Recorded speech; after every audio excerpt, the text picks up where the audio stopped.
ತೇಜಸ್ವಿ ಸೂರ್ಯ ಏನು ಇವತ್ತು ಉಮೇದುವಾರಿಕೆಯನ್ನು ಸಲ್ಲಿಸಲಿದ್ದಾರೆ. ಆದ್ರೆ ಅದಕ್ಕೂ ಮುಂಚೆ ಬಿಜೆಪಿ ಟಿಕೆಟ್ ಸಿಕ್ಕಿದ್ದು ಹೇಗೆ ತೇಜಸ್ವಿ ಸೂರ್ಯಗೆ ಅನ್ನೋದನ್ನ ನೋಡೋಣ ಬ್ರೇಕಿಂಗ್ ನ್ಯೂಸ್ ನಲ್ಲಿ.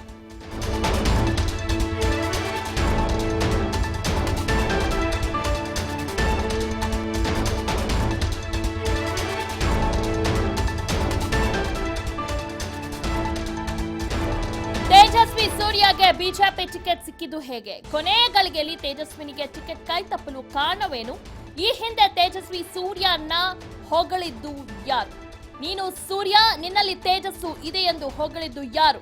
ಅವರೇ ತೇಜಸ್ವಿ ಸೂರ್ಯಗೆ ಬೆಂಗಳೂರು ದಕ್ಷಿಣ ಟಿಕೆಟ್ ಅನ್ನ ಕೊಡಿಸಿದ್ರ ಏನು ಅಂತ. ಯಾಕಂದ್ರೆ ಕೊನೆ ಗಳಿಗೆಯಲ್ಲಿ ಆಲ್ಮೋಸ್ಟ್ ತೇಜಸ್ವಿನಿ ಅನಂತ್ ಕುಮಾರ್ಗೆ ಟಿಕೆಟ್ ಆಗಿತ್ತು.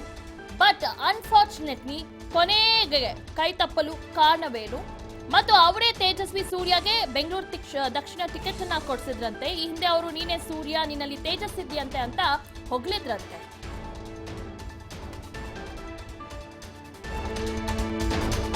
ಇನ್ನು ತೇಜಸ್ವಿ ಸೂರ್ಯಗೆ ಟಿಕೆಟ್ ಕೊಡಿಸಿದ್ದು ಬೇರೆ ಯಾರು ಅಲ್ಲ, ತೇಜಸ್ವಿ ಸೂರ್ಯಗೆ ಟಿಕೆಟ್ ಕೊಡಿಸಿದ್ದು ಮೋದಿನೇ ಅಂತ ಈಗ ಹೇಳಲಾಗ್ತಾ ಇದೆ. ಪ್ರಧಾನಿ ಮೋದಿ ಅವರೇ ತೇಜಸ್ವಿ ಸೂರ್ಯಗೆ ಟಿಕೆಟ್ ಕೊಡಿಸಿದ್ರ ಏನು ಅಂತ.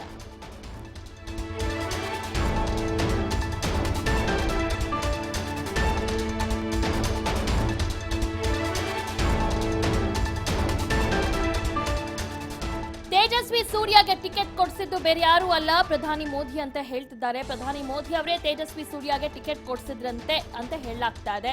ಕೆಲ ದಿನಗಳಿಂದ ಹಿಂದೆ ತೇಜಸ್ವಿ ಸೂರ್ಯರನ್ನ ಪ್ರಧಾನಿ ಮೋದಿ ಹೊಗಳಿದ್ರಂತೆ.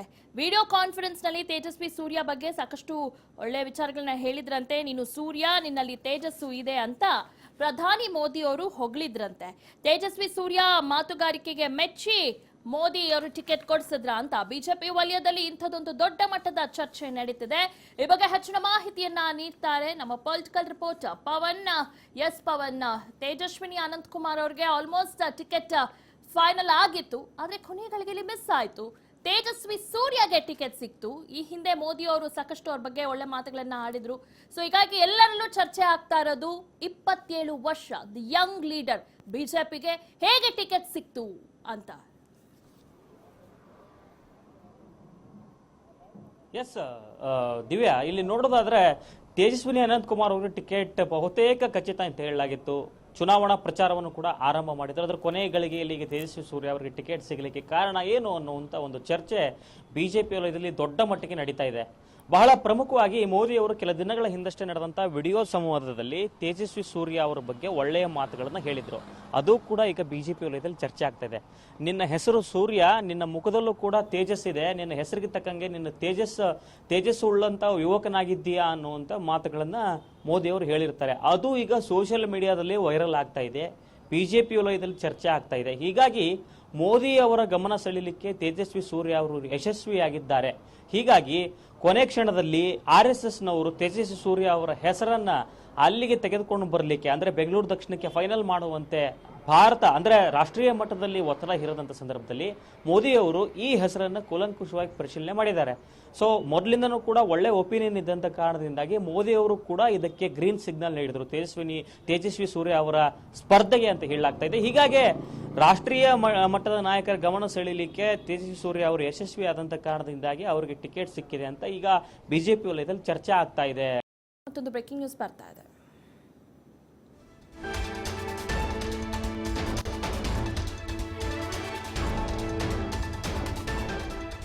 ತೇಜಸ್ವಿ ಸೂರ್ಯಗೆ ಟಿಕೆಟ್ ನೀಡಿರುವ ಹಿನ್ನೆಲೆಯಲ್ಲಿ ಅಸಮಾಧಾನ ಭುಗಿಲೆದ್ದಿದೆ.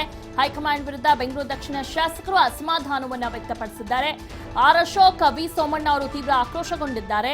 ತೇಜಸ್ವಿನಿಯೇ ಬಿಜೆಪಿ ಅಭ್ಯರ್ಥಿ ಅಂತ ಅಶೋಕ್ ಘೋಷಿಸಿದ್ರು. ಇದೀಗ ತೀವ್ರ ಮುಜುಗರಕ್ಕೊಳಗಾಗಿರುವುದು ಮಾಜಿ ಡಿಸಿಎಂ ಅಶೋಕ್ ನಿಜಕ್ಕೂ ಅಸಮಾಧಾನಗೊಂಡಿದ್ದಾರೆ. ಕೆಲವೇ ಹೊತ್ತಿನಲ್ಲಿ ನಾಮಪತ್ರವನ್ನ ತೇಜಸ್ವಿ ಸೂರ್ಯ ಅವರು ಸಲ್ಲಿಸಲಿದ್ದಾರೆ. ನಾಮಪತ್ರ ಸಲ್ಲಿಕೆ ವೇಳೆ ಅಶೋಕ್, ಸೋಮಣ್ಣ ಕೂಡ ಗೈರಾಗುವಂತ ಸಾಧ್ಯತೆ ಇದೆ.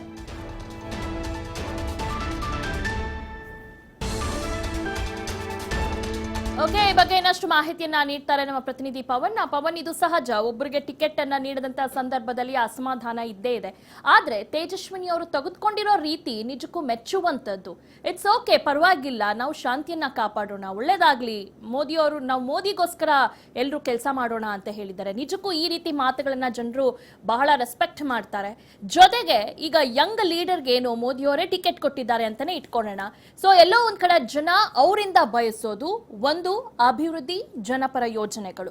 ಅವ್ರು ಮಾತ್ರ ಒಳ್ಳೆ ಲೀಡರ್ ಅಂತ ಅನ್ಸ್ಕೊಳ್ಳಕ್ಕೆ ಸಾಧ್ಯ. ಆ ಕೆಲಸವನ್ನ ಈ ಹಿಂದೆ ಅನಂತ್ ಕುಮಾರ್ ಅವರು ಮಾಡಿದ್ರು. ಈಗ ಜವಾಬ್ದಾರಿಯುತ ಲೋಕಸಭಾ ಕ್ಷೇತ್ರವನ್ನ ಕೊಟ್ಟಿದ್ದಾರೆ. ಐ ಹೋಪ್ ಸೂರ್ಯ ಅವರು ಆ ಕೆಲಸವನ್ನ ಮಾಡ್ತಾರೆ ಅಂತ. ಇದಕ್ಕೆ ಜನ ಏನಂತ ರಿಯಾಕ್ಟ್ ಕೊಟ್ಟಿದ್ದಾರೆ ಈಗ? ಸದ್ಯ ದಿವ್ಯಾ, ಅಲ್ಲಿ ರಾಜಕೀಯ ಕಾರಣಗಳನ್ನು ನೋಡಿದಾಗ ಅಭಿವೃದ್ಧಿ, ಬೇರೆ ಅಭಿವೃದ್ಧಿ ವಿಚಾರಗಳು, ಅಭಿವೃದ್ಧಿ ಯೋಜನೆಗಳು ಒತ್ತಡಕ್ಕೆ ಇರಲಿ. ಆದ್ರೆ ಇಲ್ಲಿ ಬಹಳ ಪ್ರಮುಖವಾಗಿ ರಾಜಕೀಯ ಕಾರಣಗಳು ಪ್ರಮುಖವಾದಂತಹ ಪಾತ್ರ ವಹಿಸುತ್ತೆ. ಇಲ್ಲಿ ಬೆಂಗಳೂರು ದಕ್ಷಿಣ ಲೋಕಸಭಾ ಕ್ಷೇತ್ರದಲ್ಲಿ ಅನಂತ್ ಕುಮಾರ್ ಅವರ ನಿಧನದ ಬಳಿಕ ಅಲ್ಲಿ ಪರ್ಯಾಯ ನಾಯಕತ್ವವನ್ನು ಬೆಳೆಸಲಿಕ್ಕೆ ಪ್ಲಾನ್ ಮಾಡಿಕೊಳ್ಳಲಾಗ್ತಾ ಇದೆ ಅನ್ನೋದು ಇದರಿಂದ ಗೊತ್ತಾಗ್ತಾ ಇದೆ. ಯಾಕಂದ್ರೆ ತೇಜಸ್ವಿ ಸೂರ್ಯ ಅವರು ಕೂಡ ಬ್ರಾಹ್ಮಣ ಸಮುದಾಯದ ಮುಖಂಡರು, ಯುವ ಮುಖಂಡರು. ಅವರನ್ನ ಇಷ್ಟು ಕಡಿಮೆ ವಯಸ್ಸಿಗೆ 27ನೇ ವರ್ಷಕ್ಕೆ ಟಿಕೆಟ್ ಕೊಟ್ಟು ಯುವ ಮುಖಂಡರೊಬ್ಬರನ್ನ ಬೆಳೆಸುವಂತ ಪ್ರಯತ್ನ ಹೈಕಮಾಂಡ್ ಮಾಡ್ತಾ ಇದೆ. ಆದ್ರೆ ಅಲ್ಲಿ ಈಗ ತೇಜಸ್ವಿನಿ ಅನಂತ್ ಕುಮಾರ್ ಅವರಿಗೆ ನಿರಾಶೆ ಆಗಿರೋದ್ರಿಂದ ಅವ್ರನ್ನ ಪರ್ಯಾಯ ಮಾರ್ಗಗಳ ಮುಖಾಂತರವಾಗಿ ಮನವೊಲಿಸುವಂತ ಪ್ರಯತ್ನ ನಡೀತಾ ಇದೆ. ಅಂದ್ರೆ ವಿಧಾನ ಪರಿಷತ್ಗೆ ಕಳಿಸ್ತೀವಿ, ರಾಜ್ಯಸಭೆಗೆ ಕಳಿಸ್ತೀವಿ ಅನ್ನುವಂಥ ಭರವಸೆಗಳಿಂದ ರಾಜ್ಯ ನಾಯಕರು ಕೊಡ್ತಾ ಬರ್ತಿದ್ದಾರೆ. ಆದ್ರೆ ತೇಜಸ್ವಿನಿ ಅನಂತ್ ಕುಮಾರ್ ಅವ್ರಿಗೆ ಬೇಜಾರಾಗಿದೆ ನಿಜಕ್ಕೂ ಕೂಡ. ಯಾಕಂದ್ರೆ ಬಹಳ ಪ್ರಮುಖವಾಗಿ ಅವರ ಹೆಸರನ್ನ ಘೋಷಣೆ ಮಾಡಲಾಯಿತು. ಇದೇ ಅಶೋಕ್ ಅವರು ಘೋಷಣೆ ಮಾಡಿದ್ರು. ಇನ್ನೊಂದು ಕಡೆ ಚುನಾವಣಾ ಪ್ರಚಾರವನ್ನು ಶುರು ಮಾಡಿದ್ರು, ಜಯನಗರದಲ್ಲಿ ಚುನಾವಣಾ ಕಚೇರಿಯನ್ನು ತೆರೆದ್ರು. ಇಷ್ಟೆಲ್ಲ ಆದ್ಮೇಲೆ ಟಿಕೆಟ್ ಕೊಡ್ಲಿಲ್ಲ ಅಂದ್ರೆ ಖಂಡಿತವಾಗಿ ಯಾರಿಗೇ ಆದ್ರೂ ಬೇಜಾರಾಗುತ್ತೆ. ಹೀಗಾಗಿ ಅವ್ರಿಗೂ ಸಹಜವಾಗಿ ಬೇಜಾರಾಗಿದೆ. ಸೊ ಎಲ್ಲ ಭಿನ್ನಾಭಿಪ್ರಾಯಗಳನ್ನು ಸರಿಪಡಿಸಿಕೊಂಡು ಅಲ್ಲಿ ಕಂಟೆಸ್ಟ್ ಮಾಡುವಂತಹ ಒಂದು ಅನಿವಾರ್ಯತೆ ತೇಜಸ್ವಿ ಸೂರ್ಯ ಅವರಿಗೆ ಎದುರಾಗಿದೆ. ಹೀಗಾಗಿ ತೇಜಸ್ವಿನಿ ಅನಂತ್ ಕುಮಾರ್ ಅವರನ್ನ ಭೇಟಿಯಾಗಿ ಅವರನ್ನ ನಂಬಿಕೆಗೆ ತೆಗೆದುಕೊಳ್ಳುವಂತ, ಅವರನ್ನು ವಿಶ್ವಾಸ ತೆಗೆದುಕೊಳ್ಳುವಂತ ಪ್ರಯತ್ನವನ್ನು ತೇಜಸ್ವಿ ಸೂರ್ಯ ಅವರು ಮಾಡ್ತಾ ಇದ್ದಾರೆ. ಸೊ ಇದಿಷ್ಟು ಬೆಳವಣಿಗೆಗಳು ಸದ್ಯಕ್ಕೆ ನಡೀತಾ ಇರುವಂತದ್ದು. ಮುಂದೆ ಇದು ಯಾವ ಹಂತ ತಲುಪುತ್ತೆ ಅನ್ನುವಂಥದ್ದು ಕೂಡ ದೊಡ್ಡ ಕುತೂಹಲ ಇದೆ. ಅಶೋಕ್ ಅವ್ರಿಗೂ ಕೂಡ ಇಲ್ಲಿ ದೊಡ್ಡ ಮುಜುಗರ ಆಗಿರೋದು. ಯಾಕಂದ್ರೆ ತೇಜಸ್ವಿನಿ ಅನಂತ್ ಕುಮಾರ್ ಅವರನ್ನ ಕರ್ಕೊಂಡು ಬಂದು ಮೀಡಿಯಾಗಳ ಮುಂದೆ ಬಹಿರಂಗವಾಗಿ ಇವರು ಅಭ್ಯರ್ಥಿ ಆಗ್ತಾರೆ, ಇವ್ರ ಹೆಸರನ್ನು ಶಿಫಾರಸ್ ಮಾಡ್ತೀವಿ ಅಂತ ಘೋಷಣೆ ಮಾಡಿದ್ದೆ ಆರ್ ಅಶೋಕ್ ಅವರು. ಹೀಗಾಗಿ ಅವರಿಗೂ ಕೂಡ ಮುಜುಗರ ಆಗಿದೆ. ಬೆಂಗಳೂರು ಬಿಜೆಪಿಯಲ್ಲಿ ಭಿನ್ನಾಭಿಪ್ರಾಯಗಳು ಶುರುವಾಗಿದೆ. RSS ನಾಯಕರು ಮತ್ತೆ ಅಶೋಕ್ ಅವರ ನಡುವೆ ಭಿನ್ನಾಭಿಪ್ರಾಯಗಳು ಶುರುವಾಗಿದೆ. ಸೊ ಇದೆಲ್ಲವೂ ಯಾವ ಹಂತಕ್ಕೆ ಮುಟ್ಟುತ್ತೆ ಅನ್ನುವಂಥದ್ದು ಕೂಡ ದೊಡ್ಡ ಕುತೂಹಲ ದಿವ್ಯಾ ಈಗ. ಓಕೆ ಪವನ್, ಧನ್ಯವಾದಗಳು ತಮ್ಮೆಲ್ಲ ಮಾಹಿತಿಗಾಗಿ.